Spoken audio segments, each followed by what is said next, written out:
اور اب کچھ بات کر لیتے ہیں موسم کی، تو ملک کے بیشتر علاقوں میں موسم آج بھی گرم اور مرطوب ہے۔ موسمیات نے کراچی میں 8 جولائی سے مانسون بارشوں کی نوید سنا دی۔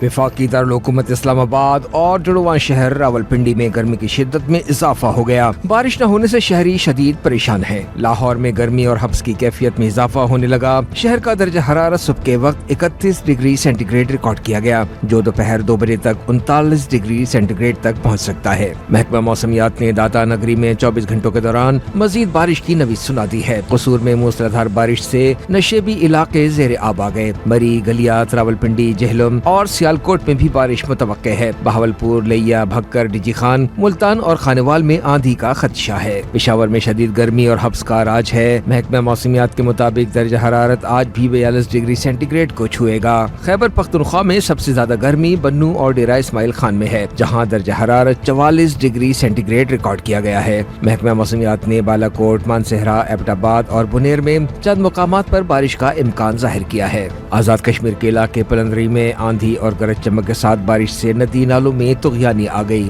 کراچی میں مطلع جزوی طور پر ابرآلود ہے اور سمندری ہواؤں کے باوجود گرمی کی شدت برقرار ہے۔ آئندہ چند روز تک شہر کا موسم جزوی طور پر ابرآلود رہے گا۔ محکمہ موسمیات نے 8 جولائی سے مانسون بارشیں شروع ہونے کی نوید سنا دی۔ سندھ کے بیشتر شہروں میں بھی شدید گرمی کا راج برقرار ہے۔ ساحلی علاقوں میں مطلع جزوی طور پر ابرآلود ہے۔ کوئٹہ سمیت بلوچستان کے مختلف اضلاع شدید گرمی کی لپیٹ میں ہیں۔ کوئٹہ میں زیادہ سے زیادہ درجہ حرارت 40، چمن میں 43 اور جوب میں 38 ڈگری سینٹی گریڈ ریکارڈ کیا گیا۔ تربت میں درجہ حرارت 47 ڈگری اور نوکنڈی میں 46 ڈگری سینٹی گریڈ پر ہے۔ جوب، موسیٰ خیل، بارکھان اور خضدار میں چند مقامات پر بارش کا امکان ہے۔